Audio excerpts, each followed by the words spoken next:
Hello, नमस्कार, आभार और अभिनंदन आप सभी विद्यार्थियों का। तो प्यारे बच्चों, आप सभी जो है बीए टीडीसी पार्ट 1 के स्टूडेंट्स हैं और बहुत मेहनत कर रहे हैं।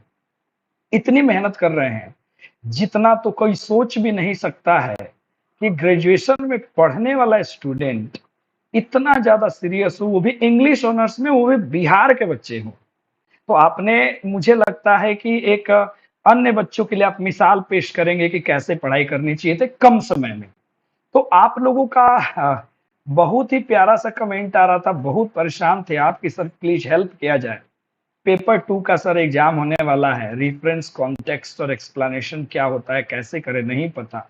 सर 32 मार्क्स का आता है सर, कुछ तो कर दो सर। और यहाँ टीचर भी ये सोच रहे थे कि व्हाट टू डू, क्या किया जाए, क्योंकि आपके टीचर सबसे ज्यादा ऑफलाइन बैचेस में बिजी रहते हैं और ये जो टॉपिक है थोड़ा सा इधर उधर है, इसलिए थोड़ा परेशानी होने की जरूरत है। खैर, तो मैंने आपकी परेशानी को सुना और अभी रात के आप यकीन नहीं कर सकते हो 11 बज रहे होंगे और मैं आपकी सेवा में लगा हूं कि कैसे भी अपने बच्चों का अच्छे से जितना बन सके मेरे से हो जाए वो ज्यादा अच्छा होगा, है ना। जब यहाँ तक हम लोग साथ दिए हैं तो आगे भी साथ हम लोग निभाएंगे। तो डियर स्टूडेंट्स, हो सकता है कि वीडियो के बाद में इस वीडियो के बाद में हो सकता है कि आप लोग हमें भूल जाए, ठीक है ना। लेकिन याद रखना, मैं तो तुम्हें किसी भी सूरत में भूलने वाला नहीं हूँ, ठीक है। चूंकि आपने बड़ा अच्छे से साथ दिया, मेहनत किया, तो आज उसी जो है ना मेहनत को आगे बढ़ाते रहिएगा। और बहुत सारी चीजें जो है मैं लेके आने वाला हूँ। जैसे अपना एप्लीकेशन प्ले स्टोर से आप डाउनलोड कर सकते हैं, एससी इंग्लिश क्लासेस से। हालांकि भी उसमें कोई भी कंटेंट नहीं है, सारे के सारे एक सप्ताह में आ जाएंगे। और आप यूट्यूब पे हैं, ठीक है ना। आगे भी भविष्य में आप एकेडमिक के साथ साथ में आप कॉम्पिटिटिव एग्जाम का भी आप मजा ले सकेंगे। तो आइए, मुझे लगता है कि आप भी सोच रहे हैं सर लगे अपना आप ऐड लगाने, ये करो वो करो और सब यूट्यूब चैनलों की तरह। तो मैं आपका टाइम वेस्ट नहीं करूंगा और मैं सीधे आपके काम की बात करता हूँ, है ना। क्योंकि सब बच्चों को पता है काम का नाम, काम करोगे तो नाम होगा, बकवास से तो कुछ होता नहीं है। तो चलो सीधे सीधी मतलब है, डिस्कस करते हैं तीन चीजों को लेकर के। एक, जो आपके एग्जाम में पोइट्री का कोई लाइन दे देता है, कोई स्टेंजा दे देता है और कहता है कि रेफरेंस के साथ उसका आप एक्सप्लेनेशन करो। तो डियर स्टूडेंट्स, आपको एग्जाम में सबसे पहले क्या करना है, एक पेन से जो है, एक पेन से खूब सुंदर तरीके से आप क्या लिखोगे, अलग पेन से आप लिखोगे ब्लू से। जैसे आपने मान लो लिख दिया, क्या लिख दिया, बहुत अच्छी बात कर रहे हो, तो आपने ब्लू पेन से लिख दिया रेफरेंस। और अच्छे बच्चों की तरह उसको दूसरे किसी कलर से, ब्लैक से क्या करना, अंडरलाइन। सारे में यही काम करना जो अभी हम लोग करने जाने वाले हैं। और इसे यकीन करो, चलो पूरा तो नहीं मार्क्स, लेकिन आप अच्छा लिख के लाओगे। अब रेफरेंस का मतलब क्या होता है, रेफरेंस का मतलब होता है संदर्भ। संदर्भ, अब संदर्भ का मतलब क्या होता है, संदर्भ का, संदर्भ नहीं, माफ करेंगे, इसका मतलब होता है प्रसंग। थोड़ी सी हिंदी हमारी ज्यादा अच्छी है प्यारे बच्चों, ठीक है ना। इसका मतलब होता है प्रसंग। प्रसंग सीधा मतलब समझ जाओ कि कविता जो है कहां से लिया गया है, उसका सोर्स क्या है, ठीक है ना। उसका सोर्स क्या है याद रखेंगे, सोर्स का मतलब होता है स्रोत। तो पोइट्री का वो जो स्टेंजा दिया गया उसका स्रोत क्या है, उसी को हम लोग कहते हैं रेफरेंस, की कहां से लिया गया है। तो इसके लिए तो आपको तीन चार जो पोएम मैंने आपको बताया याद रखना। जैसे कि अ, मैंने ग्रुप में आपको डाल दिया है, ठीक है ना। कंसोलेशन है, गिफ्ट्स ऑफ गॉड है, ठीक है ना, स्काई लार्क है, या मान लीजिए composed upon Westminster Bridge. ये सारे पोएम आप देख लेना, तीन चार बार रीडिंग कर लेना, मैक्सिमम यहाँ से आ जाते हैं, ठीक है, टेंशन लेने की बात नहीं। जैसे कोई लाइन आए तो आपको कुछ समझ में आए चाहे ना आए, आप यहां से सीधे बड़े प्यार से लिखना शुरू करिएगा, बहुत ही आराम से। दिज लाइन्स, या अगर एक स्टेंजा है तो लिखना दिस स्टेंजा। उसके बाद अगर लाइन आप लिखोगे तो याद रखना हैव बीन लिखना। अगर आप स्टेंजा लिखते हैं तो हैज बीन लिखना। क्लियर हो गया, ये इसके लिए, ये इसके लिए, इसमें से कोई एक लिखना भैया, दोनों नहीं लिख देना कि सर ये भी लिख दे ये भी लिख दे, ठीक है। दिस लाइन्स या दिस स्टेंजा हैव या हैज बीन, ठीक है ना, taken from a very famous poem. वहां पे उस पोएम का क्या नाम लिख देना, उसका नाम लिख देना है जिस जहां से आपने लिया है। बात समझ में आया? उसके बाद ये जिस प्रकार का पोएम हो उसको आप लिख सकते हैं, यानी कि दिस इज अ, अगर नेचुरल है तो नेचुरल लिखेंगे, रोमांटिक है तो रोमांटिक लिखेंगे, पेट्रोटिक है, पेट्रियोटिक है तो पेट्रोटिक लिखेंगे, अगर सोनेट है तो सोनेट लिखेंगे। बात समझ में आया? अगर वो मेटाफिजिकल है तो उसको मेटाफिजिकल लिखेंगे, इसमें से कोई भी लिख देना, ठीक है ना। इज अ डैश पोएम, यहां तक किसी को दिक्कत परेशानी सब में चिपका देना, ठीक है। उसके बाद में सीधे पारी आती है, समझिएगा ध्यान से। तो अब बारी आती है, किसकी बारी आती है? अब हमें उसी में लिखना पड़ता है कि दिस पोएम, इसको एक काम करो, एक लाइन और जोड़ दो, ऑनर्स वाले हो ना तो आराम से देखो, सारी चीजें मैं लिख के समझा रहा हूँ, प्रैक्टिस कर लेना, अच्छा हो जाएगा, ठीक है ना। भुला देना मुझे दिस वंडरफुल, कोई मन करे तो लवली लिख लेना, कोई मन करे ब्यूटीफुल लिख लेना, सब सही होता है, ठीक है ना। पोएम हैज बीन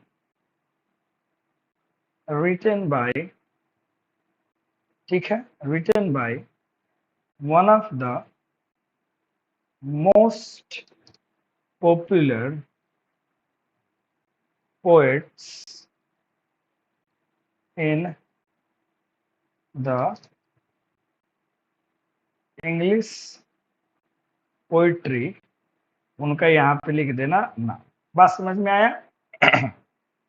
बात समझ में आया? तो इसमें आपने क्या लिख देना, कहाँ से लिया गया है और उसके लेखक कौन है, तो ये आपका कंप्लीट हो जाता है रेफरेंस। बात समझ में आ गया? इसमें आप और भी चाहे अच्छी चीजें चाहो तो आप इसमें आप ऐड कर सकते हो, उसके लिए कोई रोक टोक नहीं है।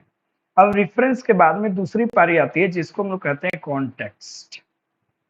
कॉन्टेक्स्ट का सीधा मतलब होता है संदर्भ, इसको भी अलग पेन से अंडरलाइन करना खूब अच्छे से। अब आपको क्या लिखना है कि इन दिस स्टेंजा, अगर स्टेंजा ऊपर लिखा तो स्टेंजा, या इन दीज, सॉरी, लाइन्स, ठीक है ना, द पोएट हैज एक्सप्रेस्ड या फिर टॉक्ड अबाउट डैश, किस चीज के बारे में कवि ने बात किया उसको लिख देना, ठीक है ना। कोई परेशानी की बात नहीं है। इसमें आपको संदर्भ लिखना पड़ता है कि आखिर किस कॉन्टेक्स्ट में, किस विषय में, अबाउट किस बारे में कवि ने यहाँ इस लाइन में बात किया है। तो ये आपका क्या हो जाता है, कॉन्टेक्स्ट हो जाता है। तो मुझे समझ आ रहा है कि आपको समझ में आ गया होगा। क्या समझ में आ गया होगा कि रेफरेंस क्या होता है, कॉन्टेक्स्ट क्या होता है। अब तीसरी बारी जो आती है, जो सबसे इंपॉर्टेंट होती है, और वो बारी आती है एक्सप्लेनेशन। किसकी बारी आती है, एक्सप्लेनेशन, ठीक है। तो आपको लिखना पड़ेगा हेयर द, इसमें काम करो, थोड़ा सा ऐड कर लो, ठीक है ना। देखो भैया, मैंने बहुत प्रेम से बता रही, इसको नोट कर लेना, ऐसे ही लिखोगे कुछ ना कुछ तो तुम्हें मिल ही जाएगा। अगर तुमको पोएट वगैरह का ना पता हो, ठीक है ना, तो कुछ उसमें जोड़ देना कि this poems have been this stanzas have been taken from a beautiful poem, ठीक है ना। उसके बारे में नहीं कुछ हो तो डायरेक्ट तुम एक्सप्लेनेशन भी लिखना, तुमको बहुत चीज फायदा होगा, ठीक है। लेकिन अगर पोएम का, पोइट्री का पता लग जाए, पोएट का पता लग जाए तो और मजा आ जाएगा, ठीक है। अगर आसपास में हेल्प की व्यवस्था हो तो ले लेना कहीं से भी, ठीक है सर। बहुत सारी चीजें हैं, आप खुद बिहार के स्टूडेंट है, तो बीइंग अ बिहारी स्टूडेंट आपको पता है कि कहाँ से क्या लेना है, ठीक है। चलो जी भैया, आगे की बात करते हैं। अब एक्सप्लेनेशन में क्या लिखना है, ये लिखना है थ्रा, अगर लाइन है तो दीज लाइन्स, और लाइन नहीं है through these stanza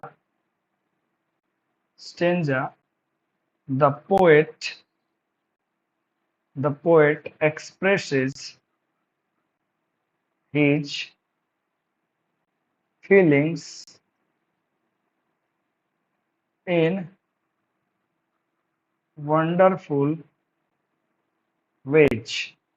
Here he says that, अब आगे जो कविता का भाव होगा, जो भी तुम्हें समझ में आएगा उसको आप यहाँ क्या करना, अच्छे से एक्सप्लेन कर दीजिएगा पूरा का पूरा, ठीक है ना। उसके बाद उसी में पैराग्राफ चेंज कर देना, ठीक है ना। इन दिस स्टेंजा या इन दिज लाइन्स, ठीक है ना, the poet clearly expressed his deep feelings। बात समझ में आया? बोलो कोई दिक्कत है? उसी में जोड़ देना दी पिक्टोरियल,